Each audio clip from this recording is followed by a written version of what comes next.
all in all, the craziest thing about all of this is this, and we talked about it a lot.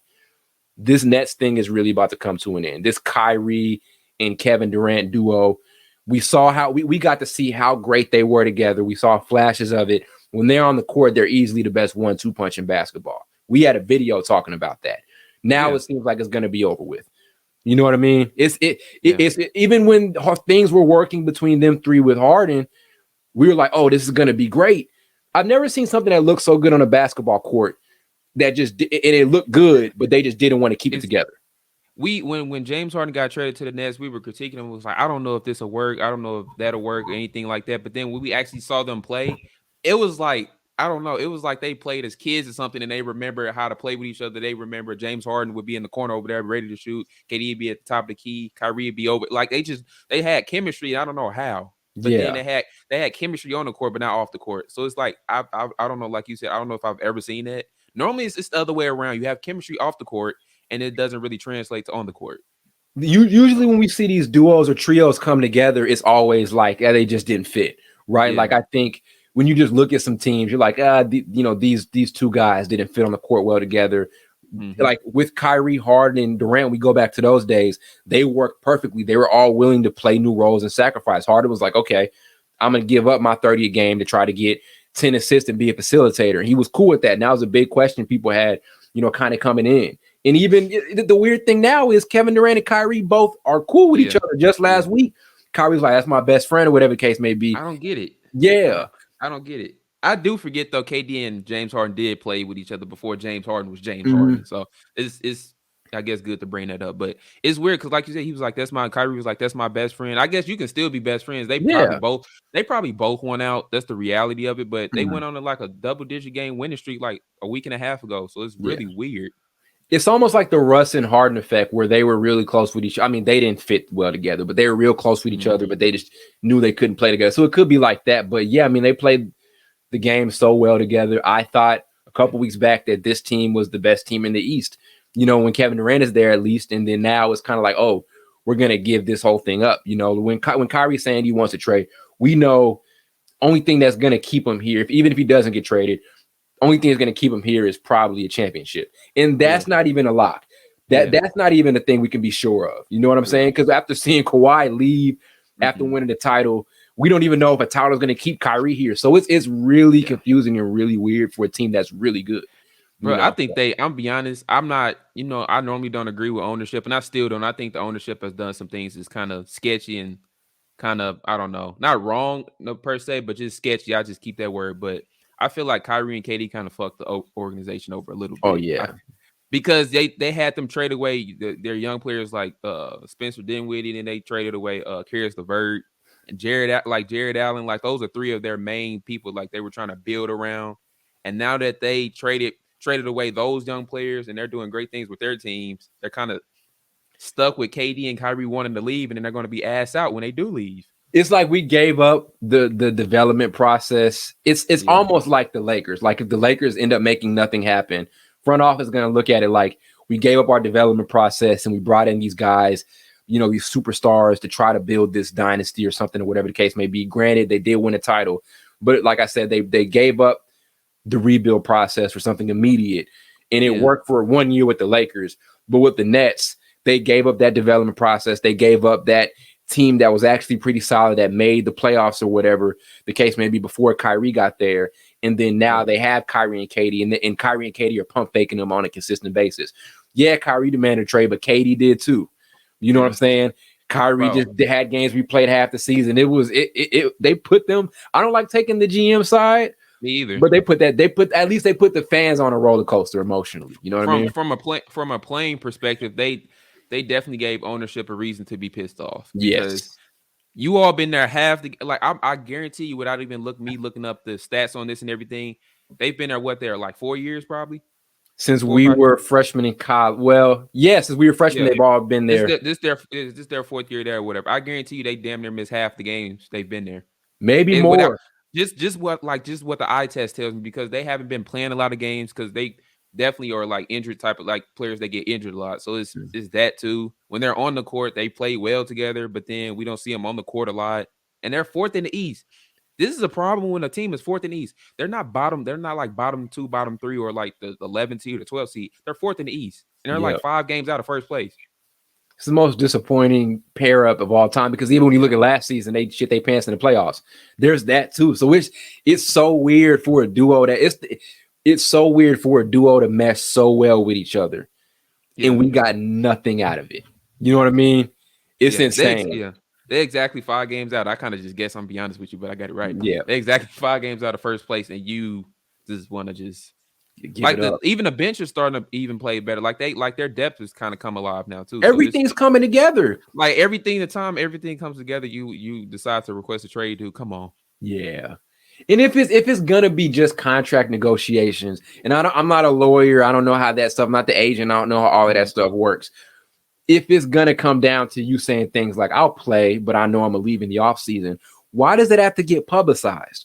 Now I know that's the reporters or whatever, but this is bad morale for a team that's good right now. You mentioned it. Everything is kind of lining up. Claxton is probably the defensive player of the year. We were waiting for him to get there. You know, the young guys are playing well. Everything's, you know, Cam Thomas had a couple of impressive flashes here and there, as he always does. Everything's lining up. And then now it's like this comes out. It's going to screw everything up again, you know? They're not going to be playing as well as they did this last month, especially in January. It's not going to happen because once a player says this, you playing with him, you like, damn, dude, what's the point of me playing well with you if you want to leave? Like, that's just wasted energy at this point. If you go leave, and most of the time, and like we can't guarantee we go win a championship, even if we win one, you still probably gonna want to leave anyway because you seem that unhappy. So it's just like, what are you doing here? You might as well just leave while you ask to leave because there's just no point in you. What's the point of you staying there if you want to leave? It's weird. It's at the end of the season. So over the last couple of weeks, over the last couple of hours, so much conflicting stuff came out. Okay, one, it was a contract negotiation. They didn't reach an agreement. He wants out. Then he's like, well, I will play if y'all, if you know, if y'all don't trade me, I guess I'll keep everything normal. You know, it's weird. But then, like I said, I mean, it makes, on the flip side, it makes the trade deadline a lot more entertaining because one thing we always talked about was this was going to be a boring trade deadline, right? Like I think the biggest names were like OG Anunoby or whatever. I mean, it's cool, but we like those trade deadlines where it's like big name guys involved, like Zach LaVine or whatever the case may be. Yeah. You know, this is big, you know. So now we're talking about Kyrie going to another team. We're hearing things like the Heat. We're hearing teams like the Mavs. We're hearing teams like obviously the Lakers. So you know, it's a move that can change the scope of the league. So it's good for storylines, I guess. What would your most ideal spot for Kyrie be if they end up moving him? Oh, you already know it's gonna be the Lakers. Yeah, it has to be, but. Obviously, they can't get AD from us. We ain't giving up him. So it would definitely have to be our first round picks that we have left, and a player like, I don't know, probably Pat Bev not going to do. It's going to have to be a player like Lonnie Walker and Russ, and then a couple first round picks and maybe another player. But that's probably the best we can do. So they're just going to have to take that. I always argued that. I thought about it last night. I was like, I don't think it hurts if the Nets go try to bring back Russ for Kyrie, because here's the thing. I always said I think Russ has been misused the last couple of years. He could have been better, but Russ, I think in the perfect situation for himself, is still a walking triple double, and is still a guy who can contribute to winning. So if you go to put him in Brooklyn, you're putting him around guys who can play the pick and roll. You're putting him around guys who can stretch the floor. That's where he thrives at. You know, he can play with Kevin Durant. We've seen what they were. It'll be a KD, Russell Westbrook reunion that we didn't see coming, and it would still work. It'll be different because Russ ain't Kyrie, you know, but it's not something bad to get back from Kyrie. You still have floor spacing. You still have a star level player who can have this entire redemption thing. It'll be a gamble for that franchise or for that front office. It'll be a gamble, but I think it'll work. But it's a gamble. You know, it works. Yeah. The Lakers would be more sure out of what they're getting than the Nets would be. But I'm down with seeing that happen. I'm down with a Russ and KD reunion. You know who we forgot about on the Nets? Ben Simmons. Oh, Ben Simmons with Russell Westbrook is terrible. Yeah. You're right. God damn it. Well, okay, let's be honest. Ben Simmons, he don't play half the games anyway, so it's not like he gonna be there. Yeah. Or what if we just put Ben Simmons? Let's just stop the whole Ben, because one thing right now is he still operates as their point guard. What if Russ gets there? They go small. They do what I've been saying they should do, and just permanently have Ben Simmons at the 5, have him running pick and rolls or whatever with Russ. Give him that Steven Adams role since he ain't doing nothing else. It's a lot of hypotheticals that's in the middle of the season. So but my thing is he big enough to play center? Yes, Like as he about far what, as 6'10"? yeah, as far He's as big weight enough to though be a too. small You ball think center.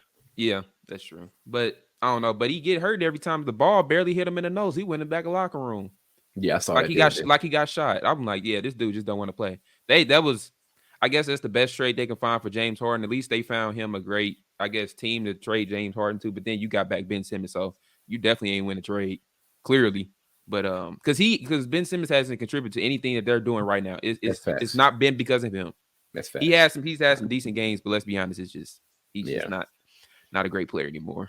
So There's the Mavericks thing too, which I'm down with. I think if he goes there, you put him around Luka, and I don't know who else they give up. I mean, I would bet that probably Dinwiddie would be included in the deal. It'll be a bunch of guys included in that deal, but a Luka and Kyrie duo is. We've always been crying about, oh, Luka needs another, go-to guy around him, another scorer. He's not a better one than Kyrie. Kyrie can also play defense, if the stress is taken off of him, if he really wants to go out there and do that. So that's a dope one too. I'm down with a Luka and Kyrie duo too. I'm down with that. Well, Luka and Kyrie is interesting but my things, what I'll be worried about is, I guess not ball movement, because both of them can really take up the ball in terms of like dribbling a lot. Sometimes both of them can like dribble a little bit too much. So I don't know how that would work, but we'll see. Because I feel like they can take turns kind of just doing their little moves and do everything to put the ball in the hoop. But the thing is, ball movement with me would be kind of be a little stagnant. I feel like it would. So. We've seen, it'll be one thing I like about Kyrie that he's shown. Like one thing we learned about Kyrie is that he can play both on and off the ball and do it as well. Like he's had some of his highest scoring games of his career, when they kind of asked him to be a little bit more of that 2-guard type of guy, you know what I mean? With with Brooklyn or whatever the case may be. So yeah, I think that'll work. There's the Miami thing too. And I don't know who else is going to be included in these trades, but the Miami one is also a really good one. So everybody kind of in the mix, it could make it work, and it'll put them into another tier, especially the Miami one. I think everybody in the East needs to be scared of the Heat if they get a hold of Kyrie. You know what I mean? Yeah. The thing is why Kyrie worked so well with KD. KD doesn't need a lot of seconds to get off his shot or get into his move. Luka kind of takes like a while to kind of get into his move because he's not the quickest dude, obviously. So he kind of likes to methodically kind of get into his move and score the basketball. So that's why it's like I don't know if it will work with him and Kyrie, because it kind of it's like the James Harden effect. James Harden is the same way. He's the old James Harden is kind of the same way. It used to take him a while to kind of get into the rhythm of the offense to score. That's kind of how Luka is. So I don't know how that really I think works. it would, because one thing Luka will get is let's say he gets to a situation where he can't get a shot off. And plus he's such a great playmaker. Like anytime you have a guy who can play make as good as they can score it, I think you're gonna be just fine if you're versatile like that. Like Darius Garland's like it's tiers below Luka.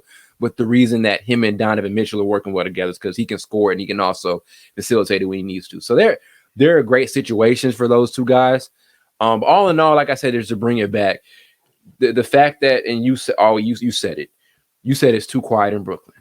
There's something. It's too everything right now is it's too good. It's too positive.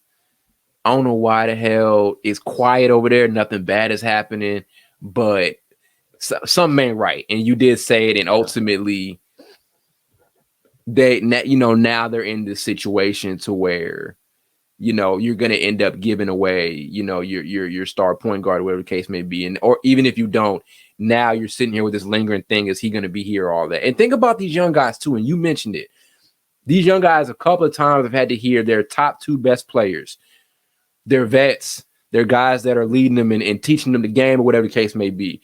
You've had to hear them over the last couple of years demand so many trades and all of that. And these are young guys: Claxton, Sharp, Cam Thomas. These are your OGs on the team don't even want to be there. And you got to hear that. Think about that. You know what I mean? It's crazy when you request, because KD requested one trade already, and we all know most likely if the Nets don't really get back a package that'll make KD stay, he'll request another one. So that'd be two trade requests within a year that your best player on the team did. So that's in of itself. And that what ownership probably thought was, once we fire Steve Nash, because obviously that's what they wanted to do, Kyrie and KD, even though they were responsible for bringing him there, which doesn't make sense. They wanted him gone. They do that. They end up going on this long winning streak, and now they're still unhappy, even though they're fourth in the East. You got the black. I mean, I ain't gonna sit here and do but you got Jacques Vaughn. You got opportunity. He needed that opportunity to be a head coach because for some reason they decided to go with Nash over him. Now he's got this opportunity and they're playing well. My guess is it came down to Joe Tsai.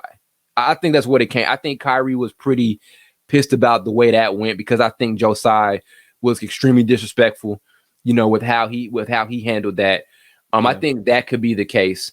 But like I said, at the exact same time, it's rough on there are so many different perspectives, and I don't think anybody's really wrong for how they look at things. But if you're a young guy, you're like, man, my two vets don't even want to be here. So it's a lot. But all in all, I think there's a world where Brooklyn still is a contender, if they give up Kyrie.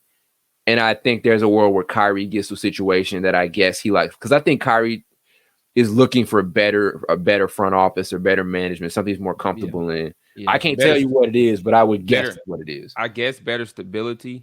Maybe. That's the only thing I can guess, but it's just like, dude, you the reason they ain't stable right now.